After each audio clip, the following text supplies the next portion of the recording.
I'm gone. Bye. I know, right? Yeah. It's just like you're aware of it. She's not even gonna be okay. Yeah, I went to the market like a week or two ago, and there was a lady giving out samples of like her brownies that she was making. And like I had one, and then make like an offhand comment to my girlfriend that like, oh, it's delicious brownie. And then she was like, oh, can you say that again and let me record it for my Tumblr or whatever? And like and I was like, okay, I could totally do that, right? Because it's like just me saying a single sentence, and then the second she holds the phone up. Yeah, then it just goes away. For a second there, I thought you were just gonna go off on like another tangent. Like I thought this was like a bit that you had. I was like, oh no. But no, yeah. I was gonna be scared. So, how are you doing? I'm good. I've been busy coming out with the end of the quarter and stuff with projects and stuff doing, but other than that, I'm just hanging out. Are you graduating this year, or? Yes. I was supposed to finish this quarter, but I have one more class that I need to take in the first summer session. So I'm going to do that, hopefully. I actually forgot I have to register for that. And then I move up north to start working. Really? Where are you going? Microsoft. Microsoft. So you already have that set up. Yeah, I interned for them last summer. Yeah, it was one of the it was amazing not having to like worry about finding a job this year, but at the same time, totally killed my motivation to like try in my classes anymore. I see. So it was definitely an interesting balance trying to figure out like the minimum amount of effort required to pass. Yeah, I know. Classes.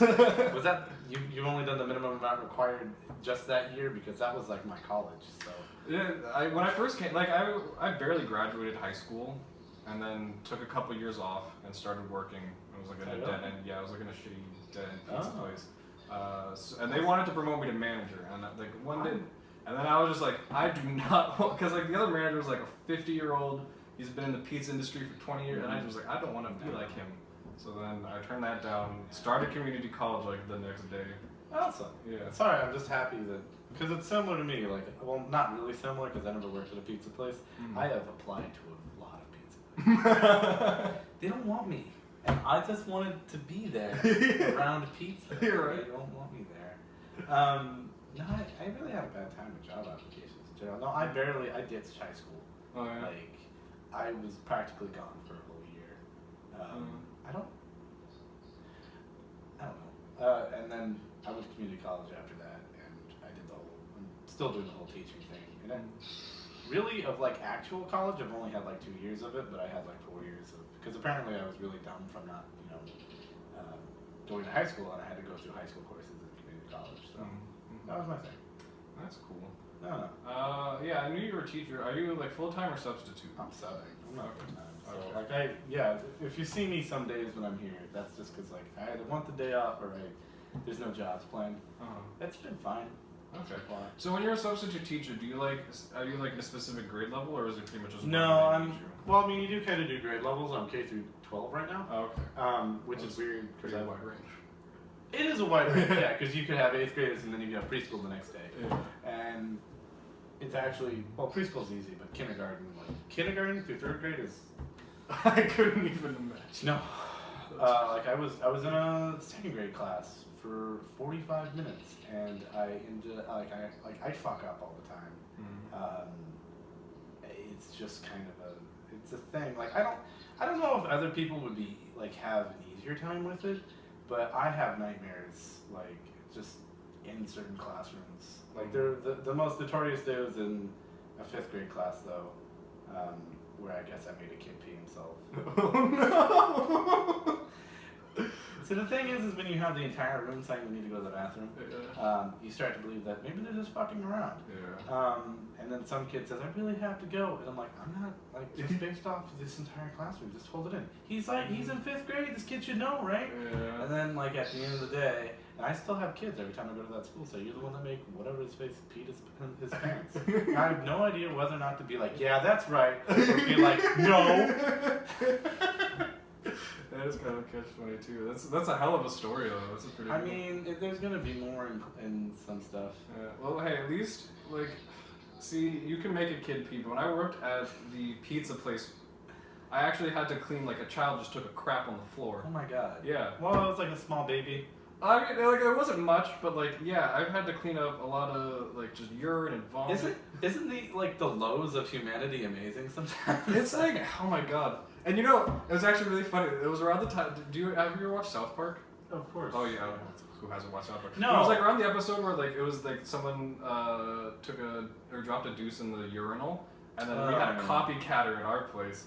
Really? Yeah. Wait, in your school or in your? In our pizza place. Yeah. So. That's fucked up. Yeah, they wanted. There's this like tiny little like 17-year-old girl that they wanted to make clean it, but then she just paid one of the delivery drivers like $40 to do it. Why did they want her to clean it? Because she was a shitty employee, and they just wanted to like punish. Because it was like I wasn't there. It was one of my other friends who was like the other kind of like top like there was a title for it. It was like lead catcher or something. Yeah. And then there was her who was like the grunt work that. I mean, she was like a high school. It was in Calabasas, so it's like a really affluent. Where did you grow up? Like the. See, these are questions that we shouldn't be having forced in a conversation with Helen's assignment, because this is something that we've been saying for a long time, because we feel like we've like taken over this apartment, and like it's way too late to say it now because we got like what a month left on the lease. It's also like partly my doing because I'm very like secluded, and even like. I'm gonna feel bad no matter what, because I'm gonna feel like I didn't invite you. Oh, trust me, if I wanted to be out here, like I wouldn't have had a problem with it. But like my computer's in there, and I've been like until relatively recent, like I've been out a lot because my girlfriend wasn't around. And she was moved away. When she was doing that, when you were going to your girlfriend, we were happy about that. We were like, cool. I mean, I'm not gonna pry him away from that. Yeah. It was just I don't know. I get enough social interaction when I'm like either with her or like hanging out at school with friends or whatever. And I feel like I could totally understand that if you're using that as like your spot then. Okay. Yeah. And I have no problem with what we've been doing. Just taking that. Because like essentially this is my spot. Only mine's bigger. And I don't pay as much as you. That's fine. I don't know. I asked you where you grew up at before this, though, and I think I interrupted you. That's okay. It's a suburb of LA. It's called, what is it, Thousand Oaks? Thousand? I feel like I've heard that before. Like people generally have. Do you know where like have you heard of the Valley? No, dude. Wait, I know the Valley. I lived in the Valley where Fresno is. Oh yeah, it's a different valley. Yeah, it's a different valley. Yeah, there's the San Fernando Valley, which like as far as I know, everyone in Southern California calls the Valley, where it's like all the stereotypes, typical like. Valley Girl. Like, that's where Valley Girl comes from. I thought it was from. Oh man. You thought it was your valley? No. San Fernando. We just have Mexican chicks and Hispanic. I don't know if that matters. Shit. It's a recording. No worries. I'm not PC. Yeah, it's okay. So that's where Valley Girl comes from. All right. The more you know. Yeah. So it was basically a little west of that. So it was like a pretty quiet. Upper middle class. Is it upper middle class? Yeah. Ooh. Well, I guess like. Well, I like to think it's upper middle class, but then like we're next to like Calabasas, where they're probably straight upper class, but they're oh my god. If you ever want to see people throw around money, go to Calabasas. I feel like people are throwing around money in any city that I've gone into. The places that Helen's taken me over here, La Jolla, I hate. Oh, La Jolla, yeah, oh my god. I don't like I don't come from I came from a suburb in like a town that's flat that has like oh wow you got a Target near you, cool. And they're super conservative. But yeah, I mean I don't feel comfortable in places like this generally, and I feel like I don't know, maybe even your place it might be a little too much. But it's like it's not a warm place because everyone just likes to keep to their house, and like every homeowner association. Like we had a willow tree in my backyard that I loved as a kid. My sister and I would always play on it, and it was just beautiful, and it was there. And then like sometime like 15 years after, 15 years, when I think it happened when I was 15 years old. Our neighbor finally decided to complain about it, that it was like blocking his view or something, and then they made us cut it out. That's the type of problem that happens in the uppity place, though. It's like, oh my, the tree looks horrible in my backyard. They have no. I don't know if I can curse too much, but like they have no. They just don't care. Not that they don't care. Well, they only care about they care. They have nothing to do, and so they like the one thing that bothers them is just like I gotta have that moved. Jeez. It reminds me of I don't know if I should mention. I had a friend who, not really rich, but like he lived in the gated areas and secluded areas in Fresno, and like it's really weird being around him and his family because everything's awkward. And you want to talk about that seclusion type of atmosphere, you know, it's like the parent, it just feels like everyone's afraid to say something. And I don't know if that's the same that you're saying, but like whenever I go higher up class, it's just...